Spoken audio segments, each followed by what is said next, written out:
It's Wednesday, so it's time for another podcasting tip. Today is podcast editing day. Let's do this. So I want to talk about sections, moving sections of your podcast around when you're editing. Now, I'm going to use interview episodes as an example for this, but you can do this with any type of episode, whether it be a single person, a panel, a narrative, anything. I mean, obviously a narrative, because those are heavily edited creatures.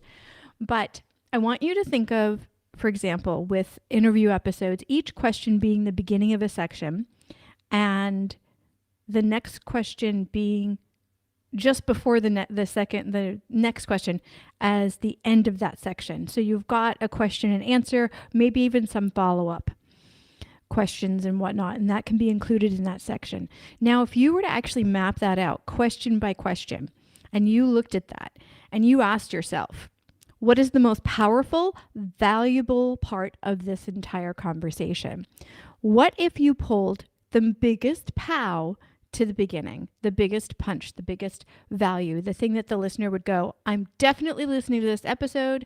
They will put their phone somewhere where they can't press the stop button. They're no longer looking to see what other episodes they could listen to instead.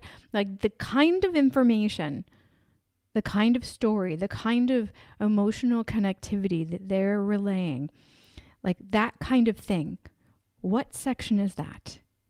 Can you pull that forward to just after your intro to start the episode? The answer is yes. The answer is always, always yes. I'm going to tell you right now, I'm not going to make you think too long about this. The answer is always yes. We think we have to do long introductions. We think we have to, do the banter between the guest and the host, and we don't.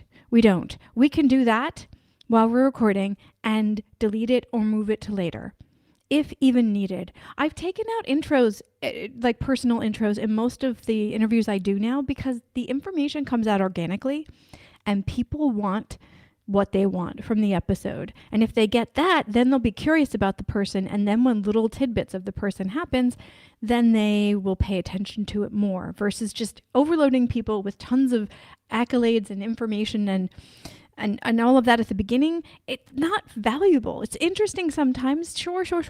And depending on the type of podcast, don't come at me because it could be important in some industries, maybe. But even then, I think putting value first and then letting the conversation happen organically would be great. This is one way you can move sections around, but you can also do this to go up and down in the emotionality of the episode. If you want more on this, I can talk about this forever. Let me know. Sane and Simple Podcasting. Don't